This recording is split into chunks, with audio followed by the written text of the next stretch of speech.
Hi, I'm Jessica Oyhenart, and I've been making video games now for about 14 years. I am currently a visual development associate art director for R&D. I got a really long title recently. Working with Ryan on new game development. And if you have heard of me or seen my work before, it's probably stuff like this.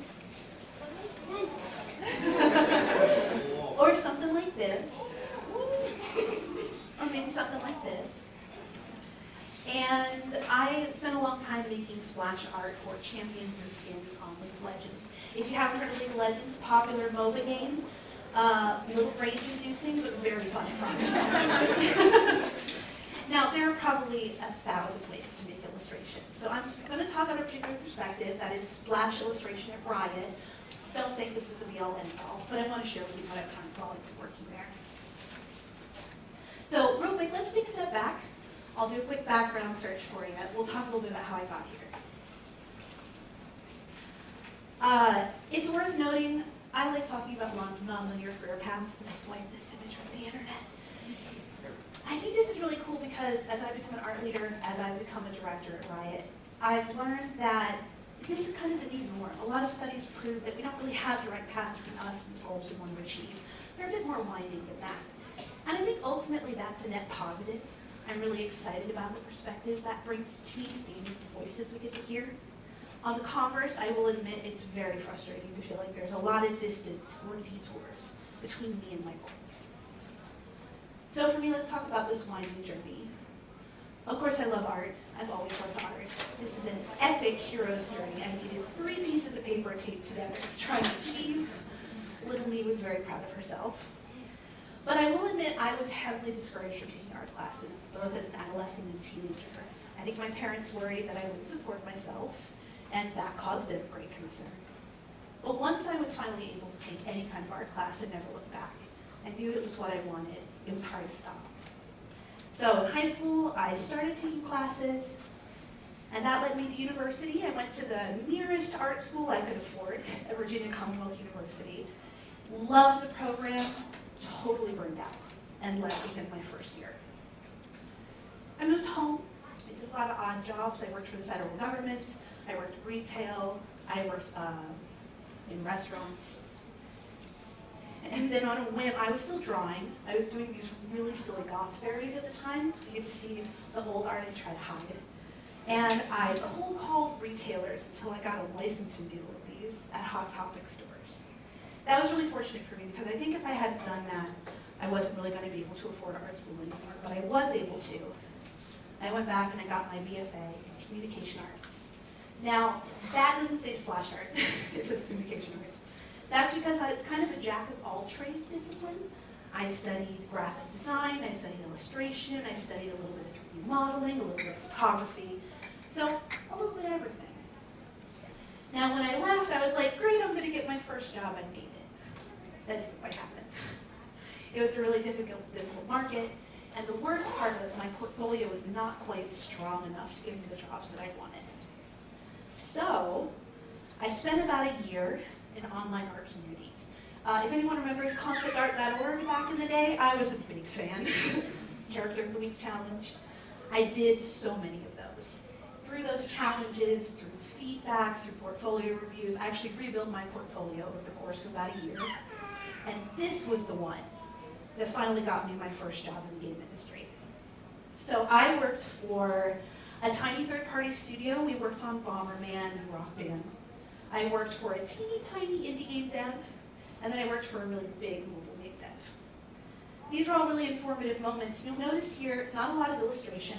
That's because in small studios, I found I really had to do a lot of different jobs. You gotta kind of fit in where you can. So I ended up doing an awful lot of user interfaces, visual design, even some concept work. And the visual design work is actually what got me noticed for Riot. I was at GDC, the Game Developers Conference, and I met Laura DeYoung, my mentor, and she's the one who thought I would be a really great visual designer for Riot. I did try the illustration team. That was a no. So at Riot, these are some of my visual design projects. I worked on the League client update.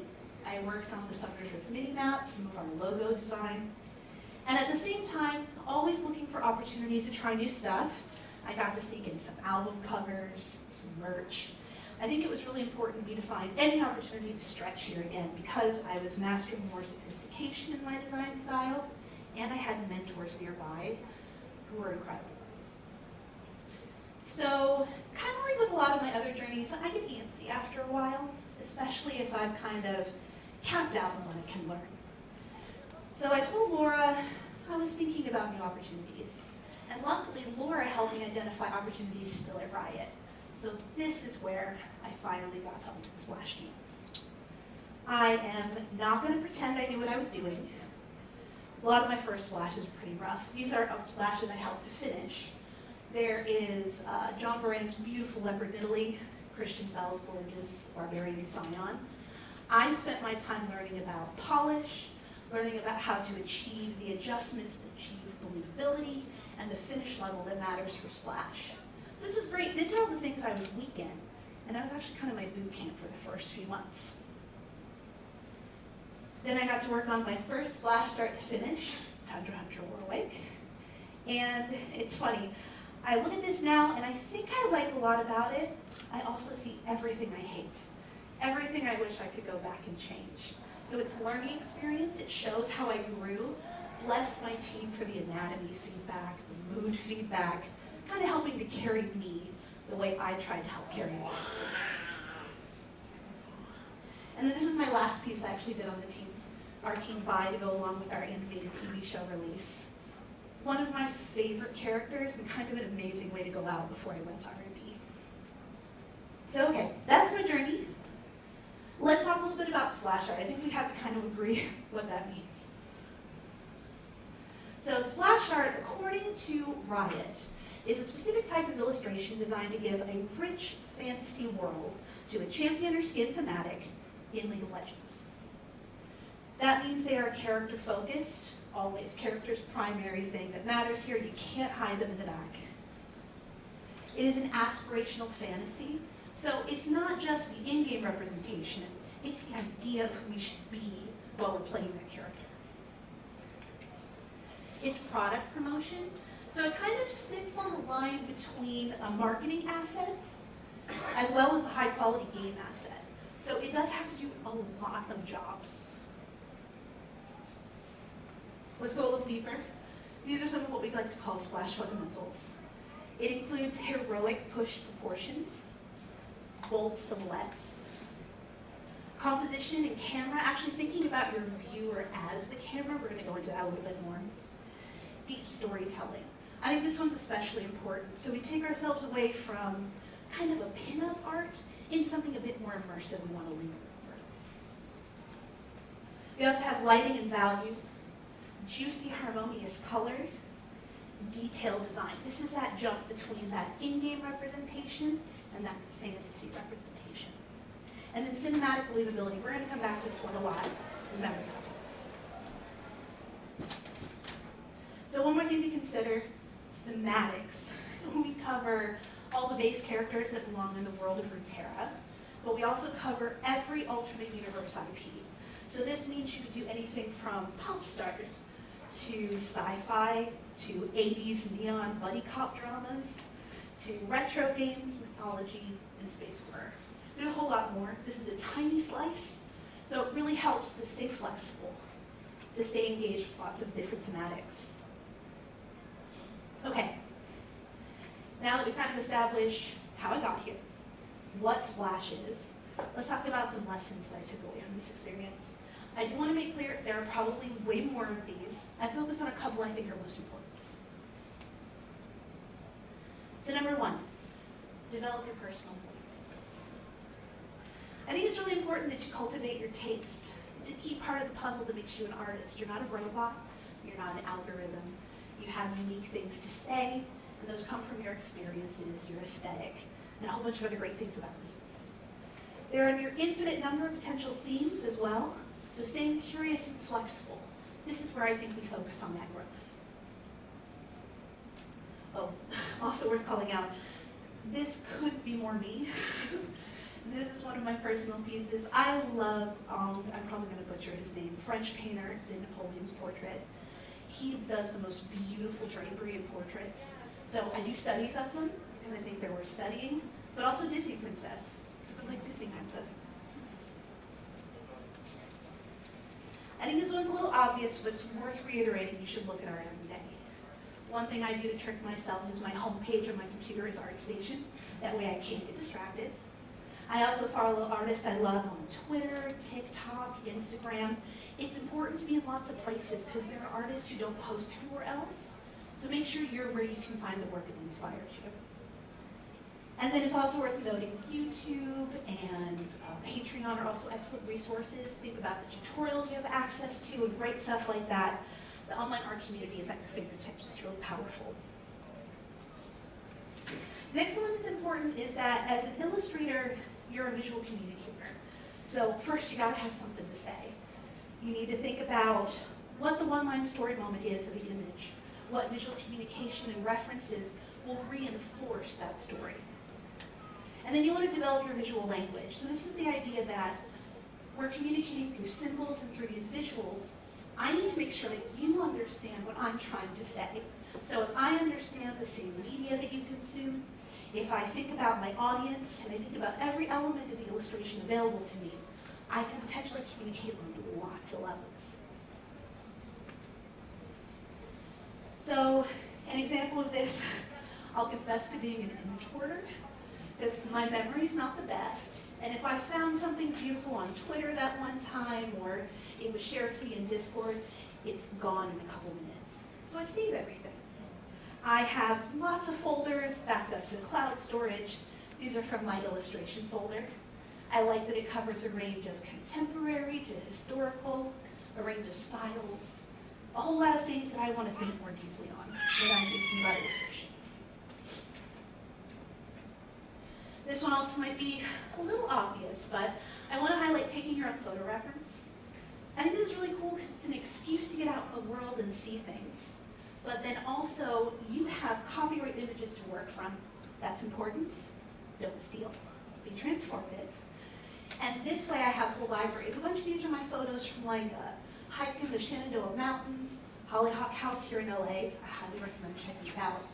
I have a ton of things I can fall back on when I need that information. Another one that's important is getting inspiration from a variety of mediums. In this case, I discovered reading over the pandemic again, which is really fun because there's something about imagining the story and thinking about how I would illustrate it that's not dissimilar from how you translate a champion story into an illustration. Also, this is Amabi. She's a Japanese mermaid and a spirit of protection.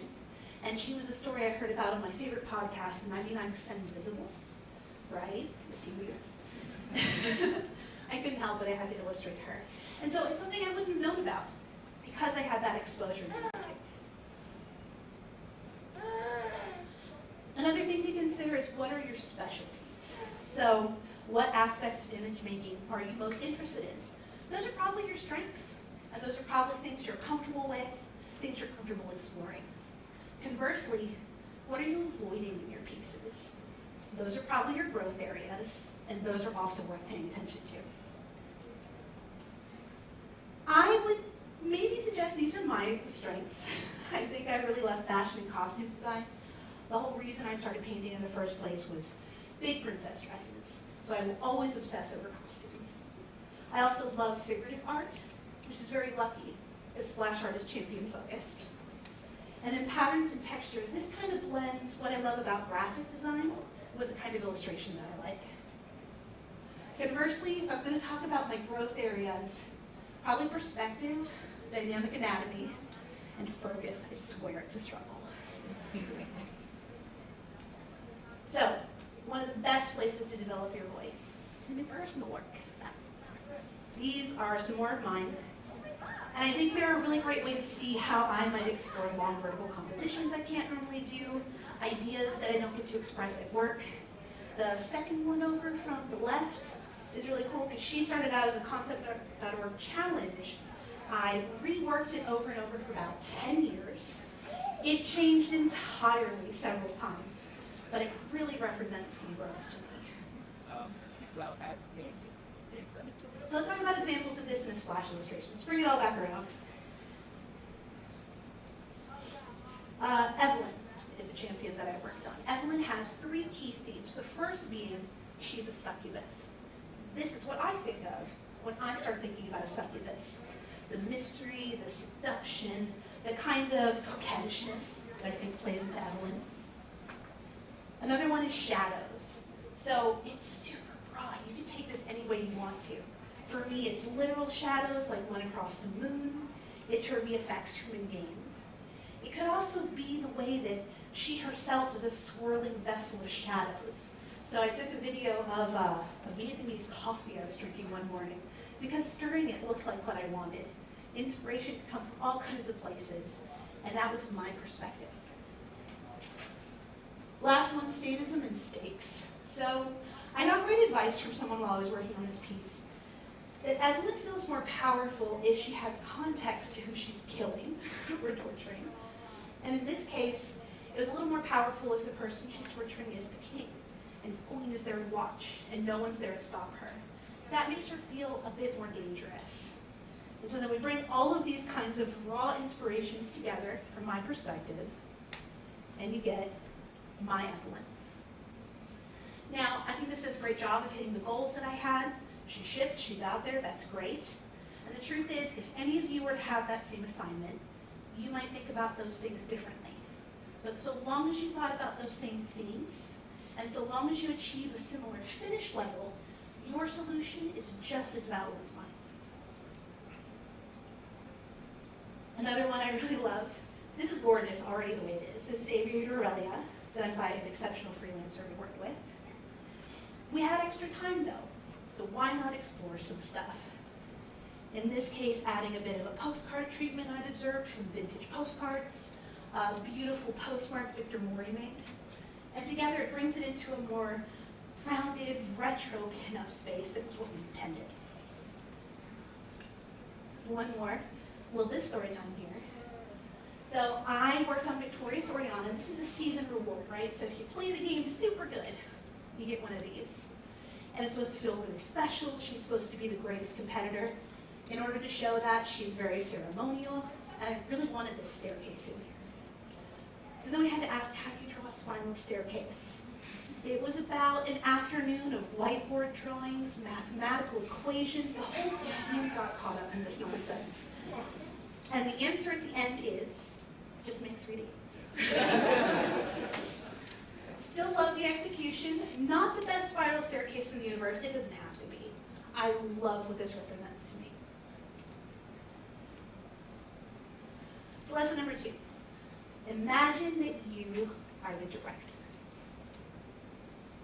Remember, we talked about this a minute ago, what splash art is. We're going to focus in on the aspirational fantasy. In this case, what I mean by that is cinematic relatability.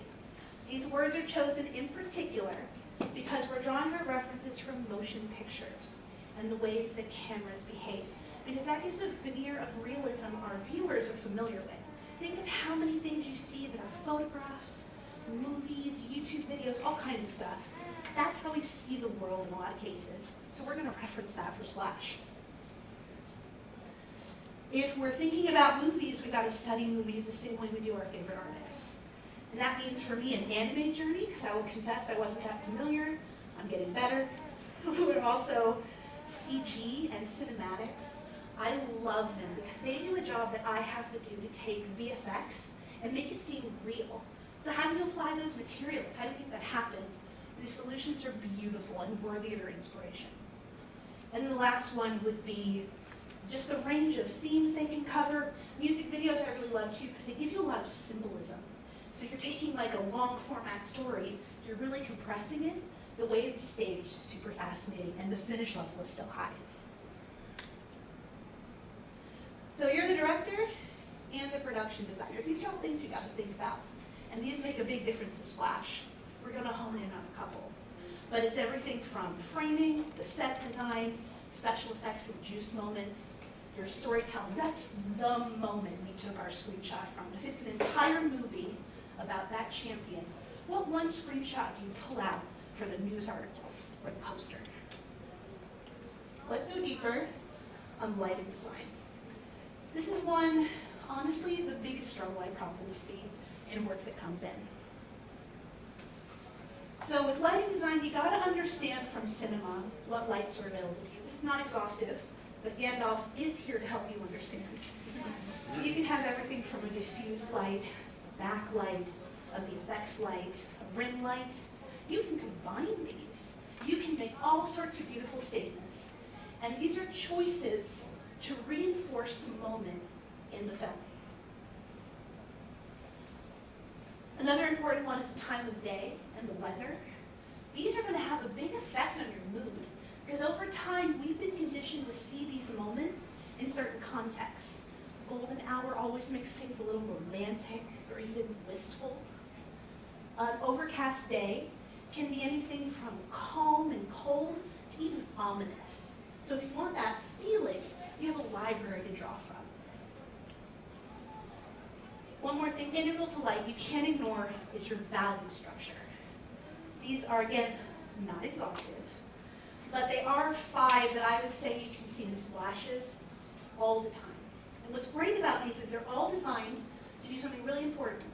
Draw your focus where it's supposed to be. In this case, to the character. So when you have these beautiful low-key images, we still have highlights that draw us into Yorick. Same with that high-key image. There's still darks on Varus to make him pop forward.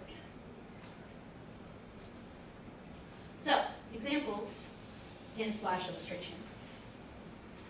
Beautiful piece by Chang Wei Pan. This is the Warring Kingdom's Azir.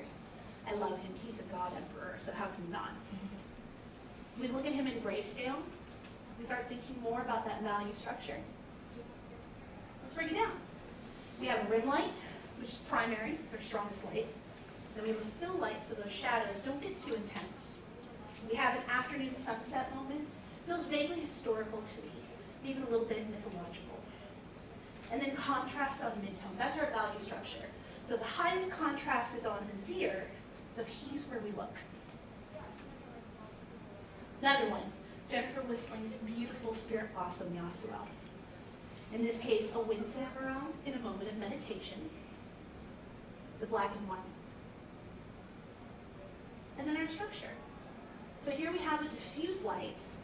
We're set in the daytime. Both of these things add to a sort of dreamy quality, which is appropriate.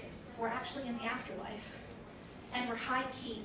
This afterlife isn't dark and scary. It's beautiful and peaceful.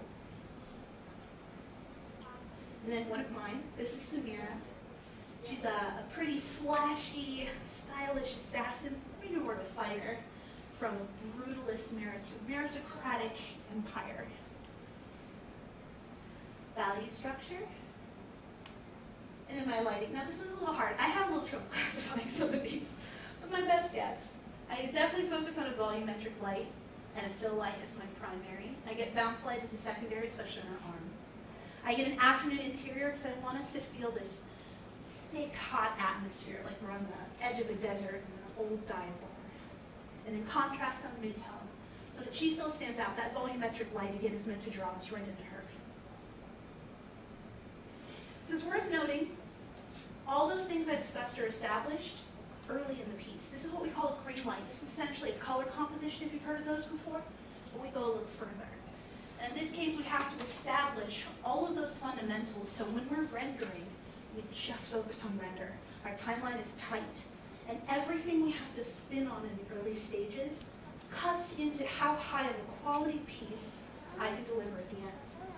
So Sivir is already gorgeous. Alex Flores has clearly thought out his focal area and the lighting design of the piece. And then look how similar the render is. If we jump back and forth, I can squint and see exactly where I'm going. Similarly, my Akali, I'm not as good as Alex as refining here. I do not have the patience. But still, all the important things I need to know about my composition are here. So by the time I'm rendering, I can just focus on achieving that highest level of finish. Okay, one more. Post-processing and polish for cinematic believability. In this case, you got a whole bunch of tricks that are available to you, and think about them like your art fundamentals. Light blooms to make things feel epic, atmosphere and particles to give believability to your scene. Film grain, I had to get really close. I promise it's there, even if it's not the most clear, but film grain should be subtle. It does do something really magical to take a digital image and make it feel a little bit less digital, a bit more organic. And then depth of field. So this one's going to cover a bunch of stuff, but it includes increasing our focus on the areas we want, softening edges, color and value control. All of those help improve the feeling of depth, that Z space in our scene. All right, splash example time. My Aurelia splash has all those things going on in there. The film grain again is there, I promise. But in this case especially, the depth of field is really helpful. The story is about a war happening in her homeland, and while that's a great framing for Aurelia, it's not the most important thing about this piece. So it's meant to recede into the background. She's what matters, and everything is burning around her like a wildfire. I had fun observing some wildfires here in California around the time I was working on this. All right, lesson number 3. Let's get good at feedback. Feedback, much like everything else you do with this, is craft. So that means like art fundamentals, it takes time, it takes practice. The more you try it, the better you can get, and you can do it faster than you would on your own. Feedback should be helpful. It should be another tool in your arsenal that assists you. Feedback should be kind. This doesn't mean that feedback isn't critical of your work, but it is never critical of you as a person. Focused. Feedback should take into account the problems that you're solving and help you find your solutions. If I'm talking to you about a purple sphere and you're working on a green triangle, we're not helpful. And honest. Direct, clear, and intended to help you succeed. Feedback is based on facts over opinions. This can be a tough one to sift through, because sometimes you lead with your feelings. But when we're thinking about feedback, it is important to bring it back to our fundamentals, our art language, our goals. Remember those splash goals. Now, commercially, feedback is a gift. So in this case, another artist giving you their time and expertise is really special. They gave you a gift. Be open and thankful for what they have to say. Remember to set good context. I need the fastest download about what you're up to in order for me to get engaged with your work and give you feedback that matters to you. Ask early and often. Do not wait for grand reveals. We talk about this a lot. It is so painful. If you think you've done the best job, you've been hiding your piece for 3 weeks, you show it, that review is going to kill you, because you're going to get a lot of notes. Don't be too literal. If someone suggests to you that you make that sphere purple instead of green, but that tactical solution doesn't fit with your vision, that's okay. Can you step back? Can you bring that feedback back to the spirit of what they're trying to say? Is the contrast not strong enough? Is your color harmony needing improvement? Try and find where they're coming from, even if what they exactly said was too literal for you. And then don't take it personally. Again, it's about the craft, not you as an individual. And where's your time? Okay, examples. This is Zoe. I got so much feedback, y'all. So this is my first round of sketches. I did 3. I kind of had some ideas I liked. I think especially her peeking through her fingers as another portal was the one that really grabbed us. Tried a couple more iterations on one we couldn't quite decide on, and the one I liked the most, with more portals. And then we get down here to some early color comps. But there's still a ways to go here, because I haven't quite achieved the perspective I want to see. We're missing a little bit of her source of power, her other portal she jumps through. And so she went on a bit of a journey. Luckily, the team was there for me, and I tried my best to stay open, even though some days were frustrating. And then this is the whole process of Zoe. I'll let it play for a sec. She really moves. I like for pieces not to move this much if I can help it, but it's still within the bounds of acceptable. All right, don't get discouraged. discouraged, friends. It's weird to start that thought with a timeline. Hear me out. This is about how long it takes to make a splash. You're going to spend a week in thumbnails. You've got to do about 4 to 6 of those. And then you need a lot of thought process. You got to work on that green light, that refined color and mood composition. That's only about a week. Then you got to work on your render. We're talking about resolved high fidelity painting. That's about 2 weeks. And then polish. We want to guard jealously that week at the end. Everything will try to eat into that. Every distraction, every moment you're frustrated. But it's so important because this is where the the quality ceiling lives. If you give time to polish, you will achieve that quality. So, looking at all of that, I want you to know that's how many weeks? 5 weeks? It's a long time. It will be a journey. It will be a slog. That's why it's important to take care of yourself along the way.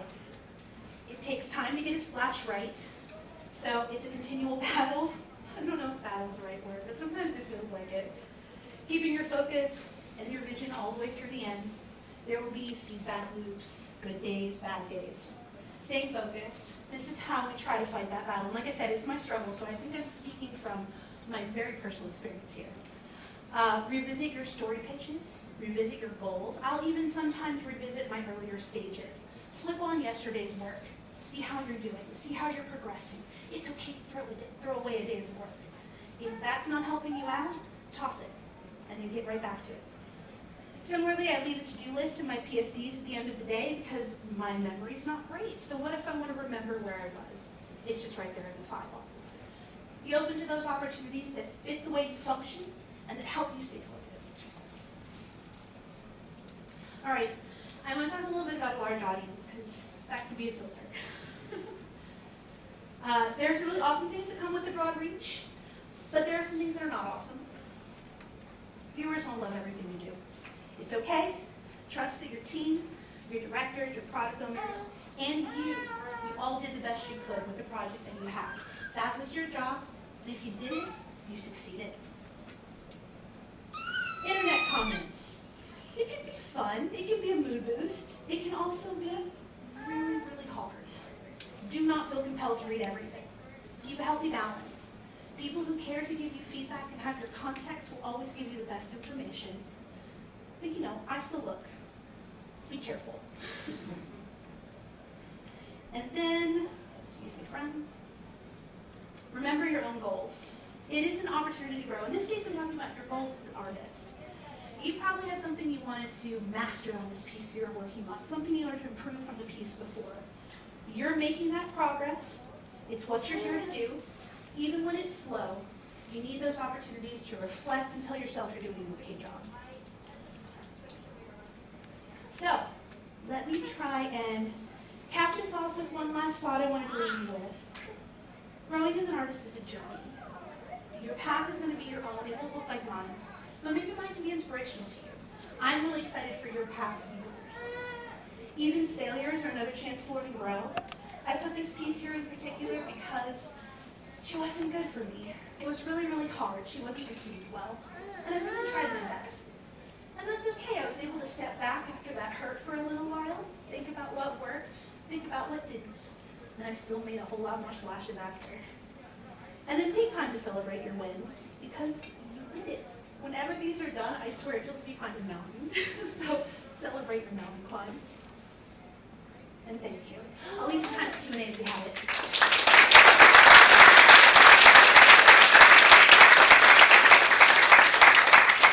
I think we did okay. Yes, go right ahead. Oh, we have a microphone too, if you like. I'm fine with this. Okay. What's one way that you like to challenge yourself artistically? That's a great question. I think it depends on the moment and kind of what's happening. So especially now, I was a splash team lead for the last, I think, 3 years. And now I'm an art director. So my time to actually paint is way less than it used to be. So whenever I have the chance to paint, I'm trying to do many things at once. So right now, working on one of our R&D games, we're trying to establish a particular look and feel for the art assets. And I'm spending my time painting environments and textures that really are outside my comfort zone. But it's a nice way for me to both like try to tackle the problem the team has, even if my solutions aren't the right one, at least I'm giving it a shot. And the other thing is like, I don't know, whenever the inspiration strikes, it's kind of weird whenever that happens. Like I was watching the World's opening ceremony last year, and Paris had this book on that was just so amazing. I did fan art.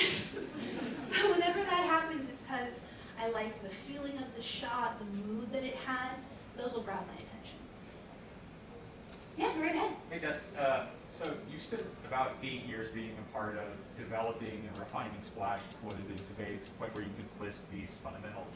Now that it's all kind of coalesced and codified and new generations of artists are learning off the splashes that took place during this, what do you think the future of Splash art is? That's a great question. And a lot of it comes into like the needs that we have for the game, because we scaled Splash a lot recently, going from making, I think, 80 a year to close to 160 a year. And the whole challenge was maintaining quality. That was where a lot of our innovation was spent. But I would say that's not the focus anymore. So now I think it's trying to find opportunities to evolve Splash forward. I would say some of that comes into the process and the execution. I was so proud of the team. Everyone did the Blender donut exercise, and everyone's trying to master 3D in their process. I had, oh my gosh, we worked on the Arcana thematic. That one feels very tarot. And so we were exploring these pattern tools that do radiuses for you and all these other great things. So some of it's tool exploration. And then, I don't know, I'm kind of open to something new. I think the challenge is honestly carving out the space for innovation, finding space within a production schedule, protecting that time. So the focus is on exploratory craft days right now, and I won't lie, I'm exploring a lot of AI art.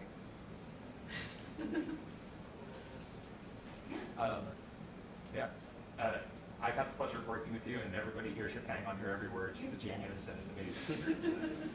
Thank you. Thank you. Oh yeah, go ahead. When you move from the creative space to rendering, how do you retain without both? How to create it? Is that how yourself often treat as a creator? Yeah, that will always be a challenge. I also suffer from this. So a couple of tips I have for you. One, stay small when you're working. I stole this one from Chiang Wei Pan, if you're familiar with his work. It's to die for. And I was struggling with my detail frequency, because if I'm allowed to, I will zoom in and make nose hairs. And like, it's not helpful. So I keep my pieces about 2,000 pixels wide, almost all the way up until polish. Because then I can't noodle on stuff that I shouldn't, and I can't get too tight. Another thing I would say is leave your green light in your file, on top of the file, flip it on and off.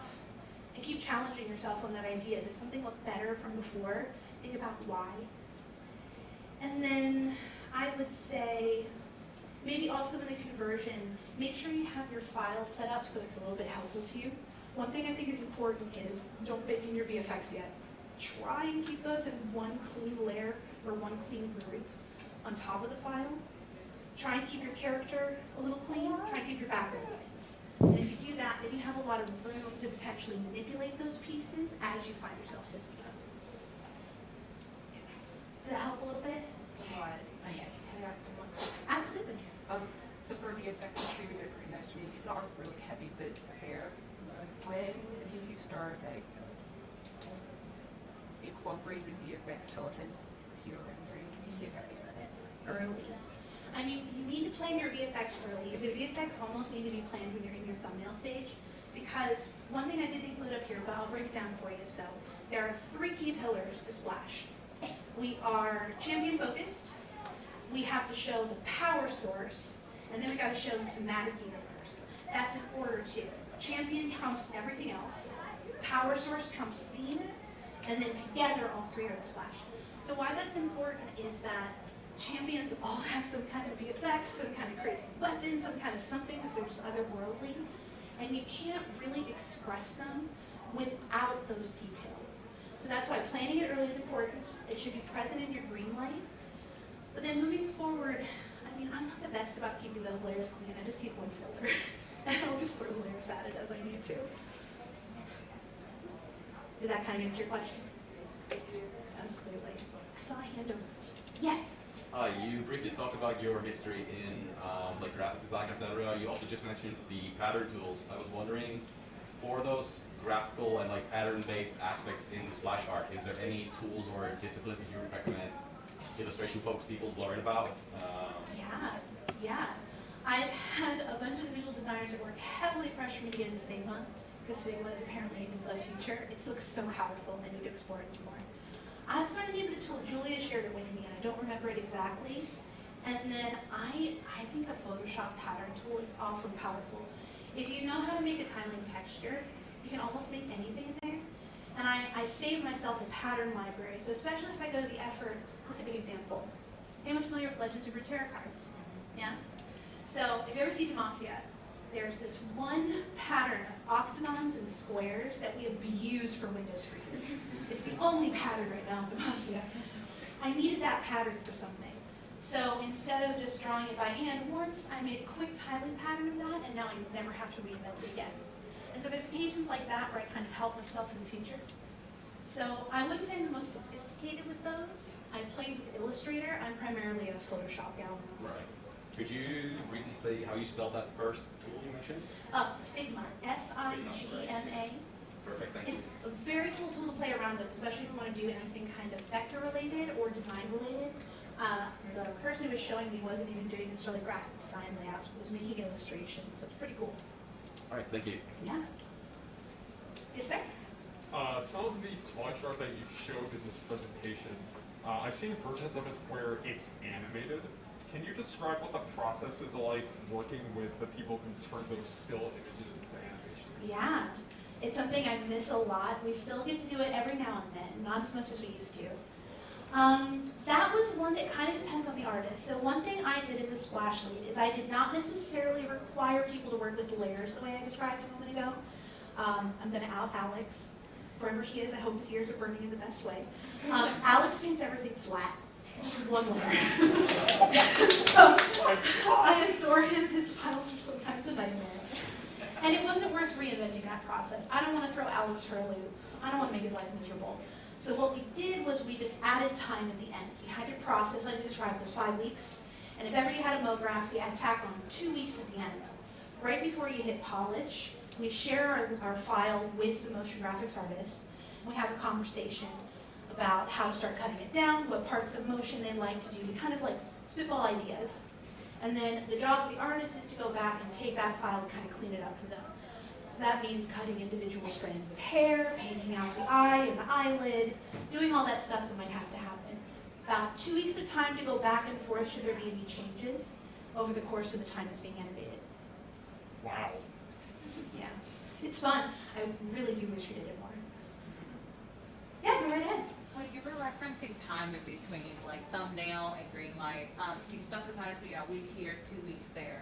Obviously, some of us aren't like full time, and like we may not do our 8 hours a day or more. Does that take into account like 8 hours a day, or I know every artist is different, their process is different. There's some are faster, some are slower. So, as an average, do you have like what that looks like hours-wise? It's a great question. I will own, like, even for artists working at Riot, there's Riot tax. You gotta go to meetings, you got stuff going on. It happens. This is what jobs are like, right? So you're spot on. That is the perfect case scenario. You got 8 hours a day, you're focusing on your splash, you can have a little downtime. That's average. When I was working on splashes, especially as the team's lead, I did not have that kind of time. I had a lot of meetings. So for me, that 5-week timeline blew up to about 3 months. And that's how I got most of the ones I got done like by over the last couple of years. So for me, what that meant was I didn't actually get it done within the week, but I still spent that rough amount of time working on the pieces. And then it's just a real time management question. So I would say if you're trying to achieve splash art, but you can't make it your full-time job, first, don't beat yourself up. You're a hero for trying. Second, do your best to kind of estimate the hours that you're spending. That'll give you kind of a view of how it's feeling working on the process.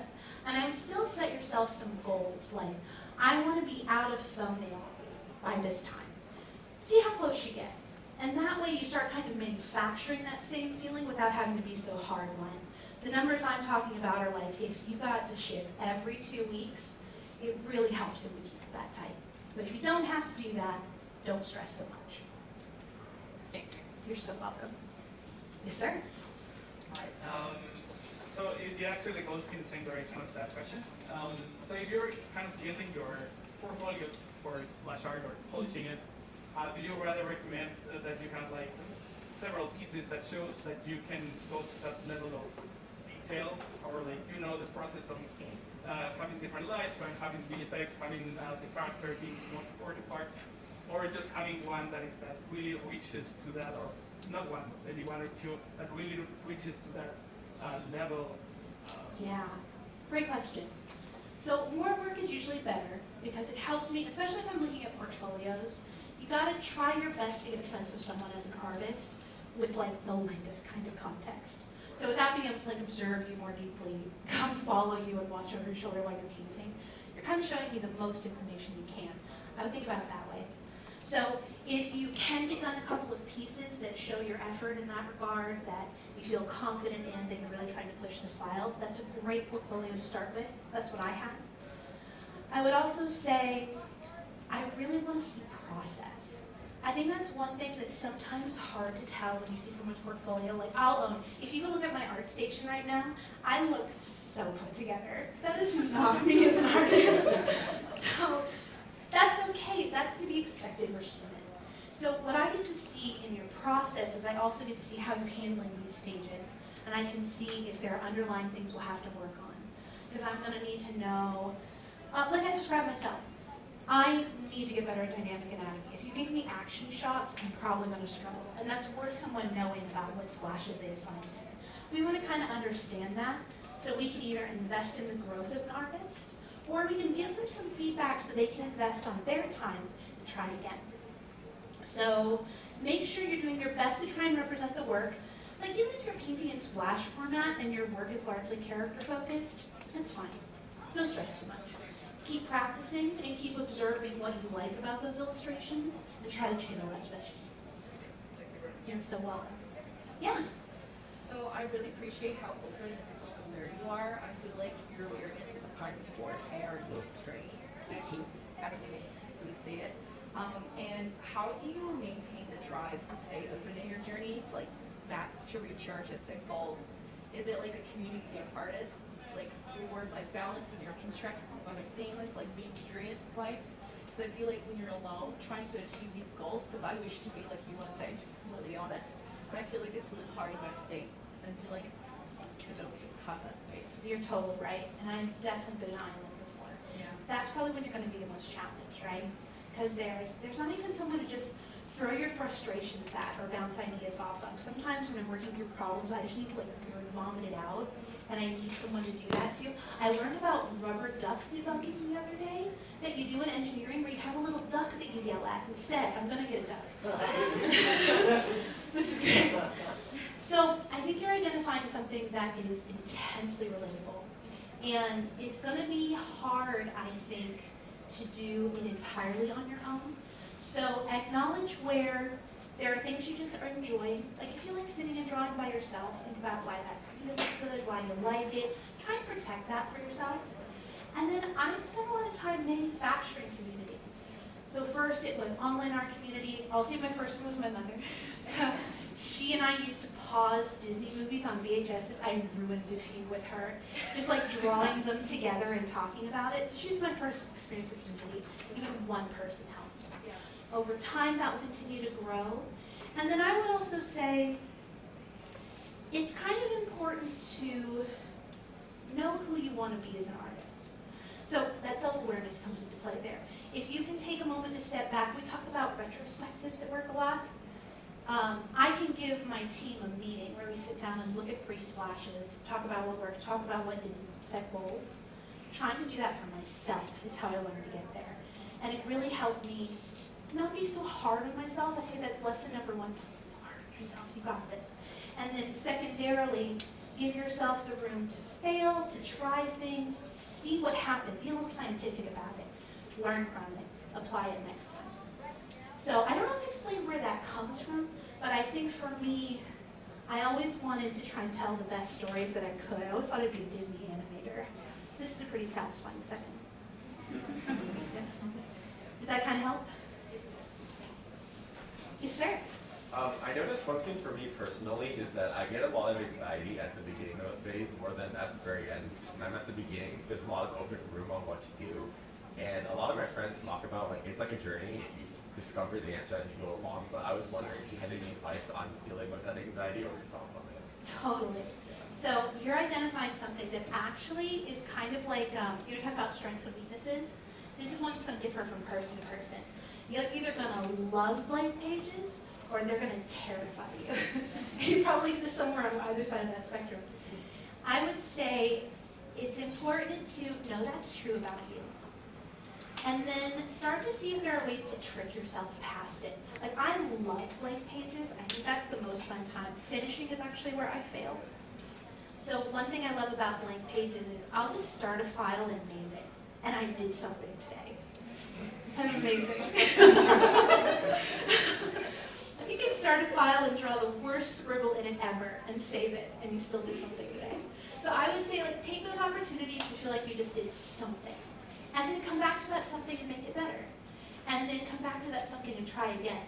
Another thing I love that I learned from a professor I had in college who encouraged us to do, everyone do the 100 thumbnails exercise? Yeah? Okay, so you know what I'm talking about. While you're doing 100 thumbnails, the first few you're like, okay, those ideas are good. About halfway through you start drawing piles of poop or protesting because you just don't want to draw more thumbnails. And then somewhere down that line, you're actually going to draw something awesome. What that describes is something that I love called design inclusion. The idea that sometimes we're stuck on our fear, we're stuck on this idea in front of us, and we just can't see the solutions that are hidden behind it. I heard this in the context of game development, but I think it's true about art too. So you kind of want to trick yourself to see past those things. So try lots of thumbnails, try just saving your file. Last one I could suggest is rubber duck it. Find someone to just talk about it with until you're so excited you can't stop putting pen to paper. Thank you. You're so welcome. Yeah. Hello. I just want to talk about that execution. Sure. The final polish, because that's where I'm at. Is it just nonstop, steady grind from studying? How was your journey of learning that? Yeah, okay. I would say polish was interesting for me, and I had a bit of luck here. So some of these conditions were really helpful. I got pieces delivered to me that were rendered, but had problems. And that's a really interesting situation to be in because they weren't my pieces. So I'm not kind of filling in the gaps in my mind, or I'm not too attached to it. And then I can step back and look at that piece as objectively as possible, potentially with another human, and talk about what's not working. And we just get a laundry list. And that's kind of how polish starts. I would say in the course of feedback over a splash, in the beginning we're like, oh, that's so cool, look at that great idea, I love this one and this one, push them together, great. And then you get to green light and you're like, yeah, you got all this stuff in there, I think it's okay, fix this in render, go. When you're in render, we're more technical. That arm anatomy isn't quite right, that material separation isn't quite there. Polish is different. The reason I brought those up is because polish looks like a laundry list. And it's one of the places I'm going to outsplash to begin. Apologies, we spin here. It's the hardest thing to keep focused and cut that phase off. Because you could work forever noodling to perfect. So what I think is important is give yourself a time box. That's why we try to keep it 1 week, but we do try to protect the week. Go through that laundry list, and then if you can't do this, find someone who can help you do it, prioritize that list. That was essentially my job as the lead. To cut through everything and be like, 1, 2, 3 are the most important. If you can get to the rest, great. If not, stay with me. Did that help a little bit? Yeah. Okay. Any other questions I can answer? Yes, sir? Moving on to director, and described it also as move to lead, cutting down your craft mind. This is something that a lot of senior artists really stumble on. You spend so much time getting to be a craft god, and then you become so knowledgeable about it. Yeah, you become so knowledgeable about it, you have no choice but to help others, but it cuts down really good. How are you navigating the journey of less time to make excellent? Yeah. For me, this has probably been my hardest emotional journey lately, because when I stopped painting, I lose confidence. And I didn't know that was going to hit me so hard until it did. I also thought becoming a lead that I would devote myself to leadership. I would read every book, and I would study everything, and I would devote myself to communities, and I would be the best lead. And I got better at some of that, but I was sad. So I was lucky enough to talk to another lead in Riot who noticed that I was off and asked me if I was painting point blank. And I was really shocked that he knew. And he ended up explaining to me that he'd been through something similar. So I think it's worth acknowledging how much of your emotional satisfaction, even some of the way you view yourself, like some of the way that I value myself is through my work. And knowing that means that it's not something I can sacrifice. It's been hard. I ended up spending, some late nights and some long hours trying to squeeze in craft. And now I'm more protective of it. I think I spent more time on personal work. But I'm slower. I'll acknowledge I'm the slowest artist in the room. I still want to try. So what was it? This week I was drawing character underwear. Just because I needed something to do. Anything, I'll draw anything. You want something?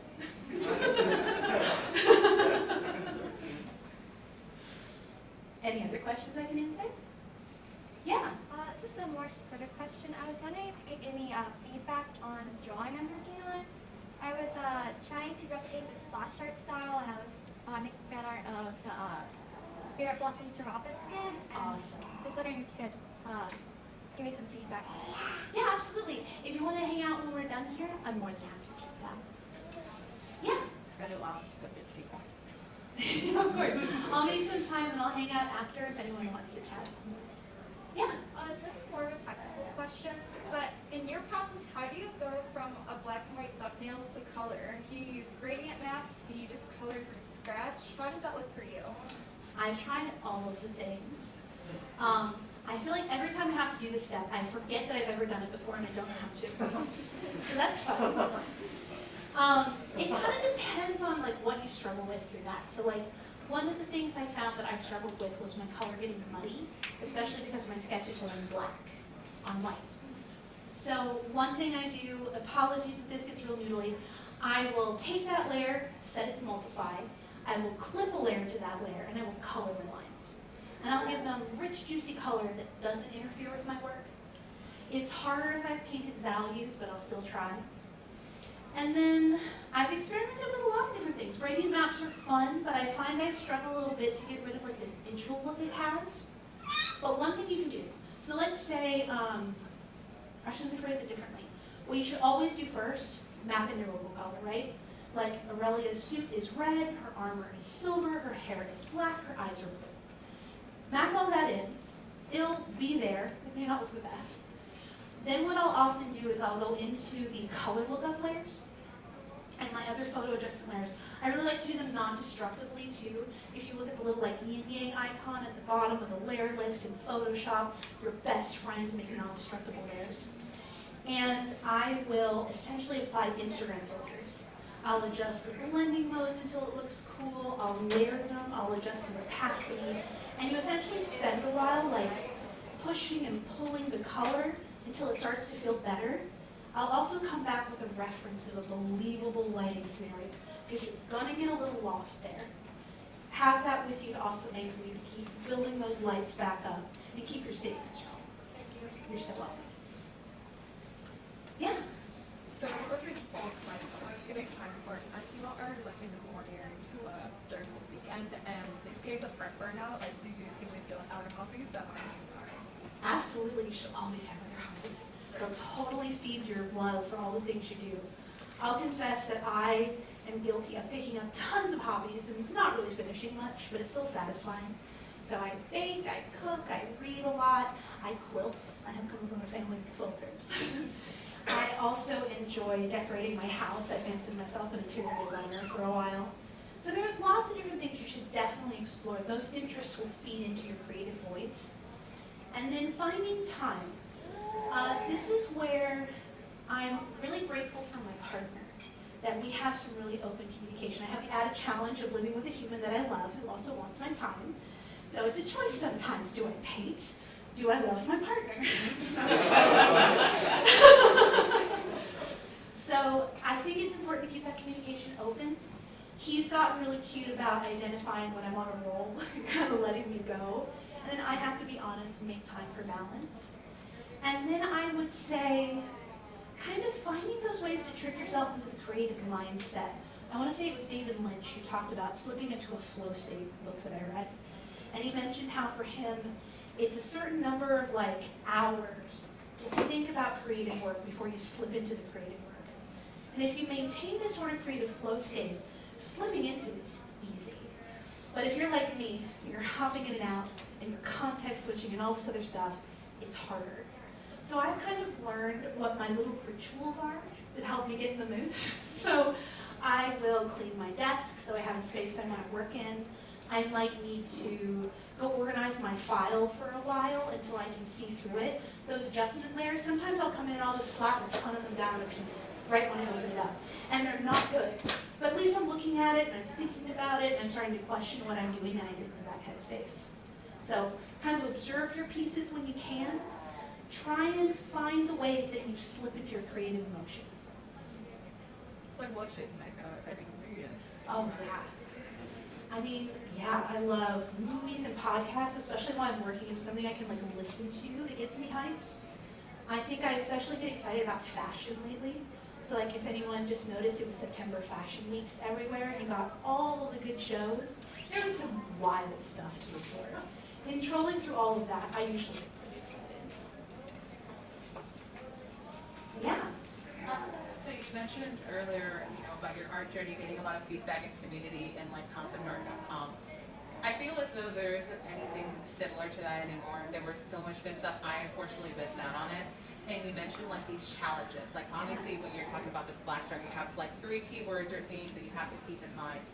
Are there alternatives that where those challenges may still exist with some of the same wholesome like desire to help and build each other that one could use? Because like obviously we all want to draw what we want to draw, but we have to step outside of that box. Like we have a story, but we also need to be able to tell other stories, but with our own voice.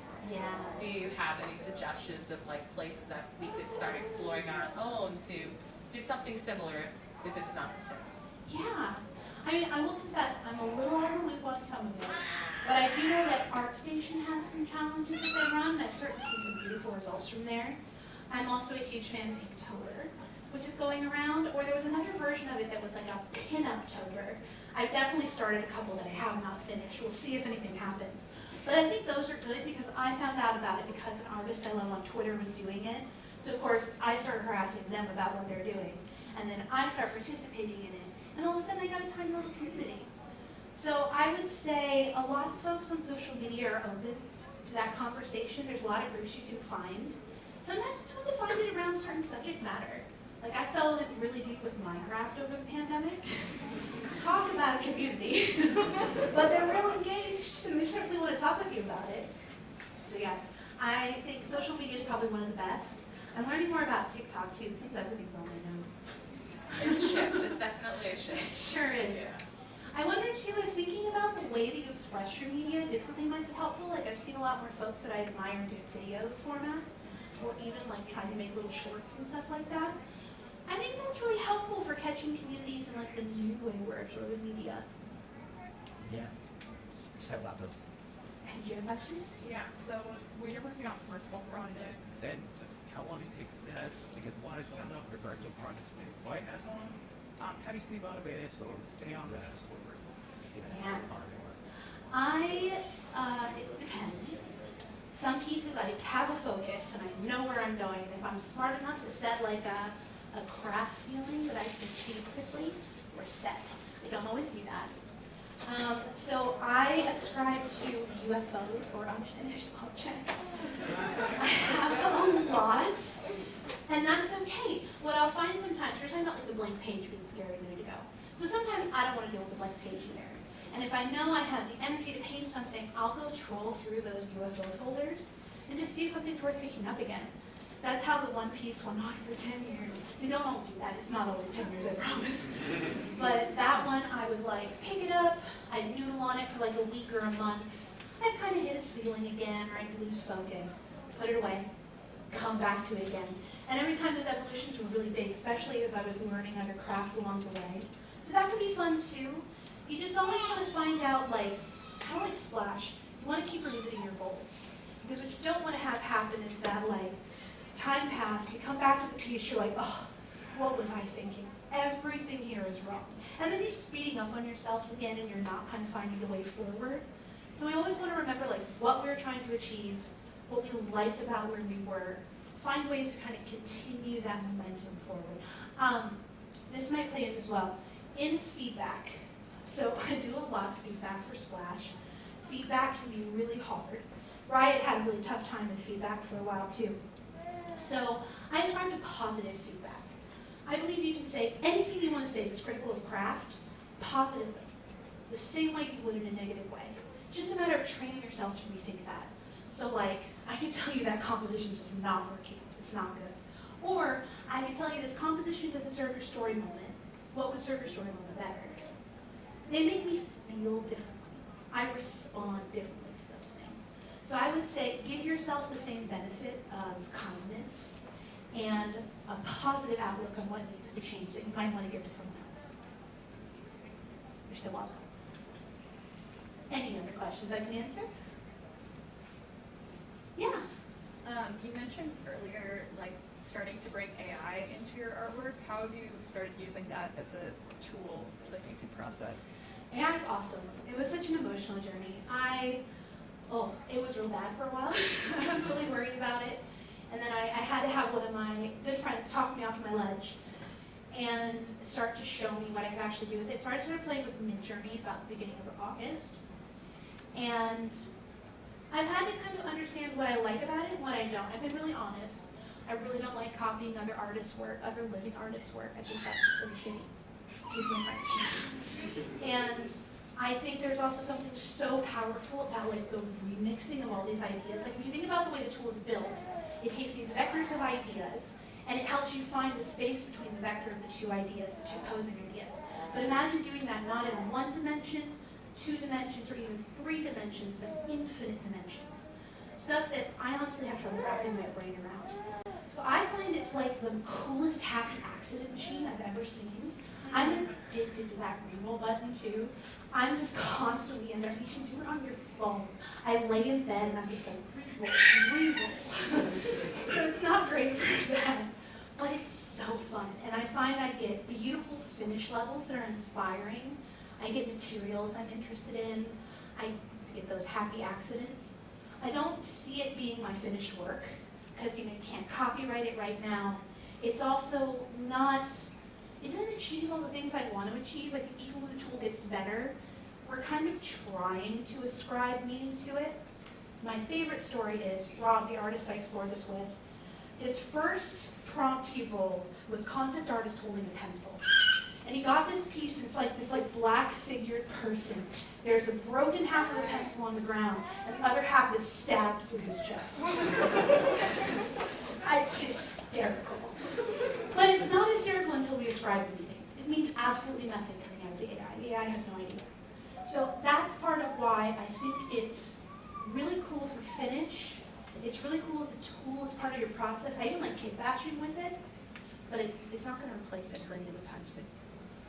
Thank you. You're so welcome. I think we're a little over, so I'll try and break it there. I will thank you so much for your time this morning.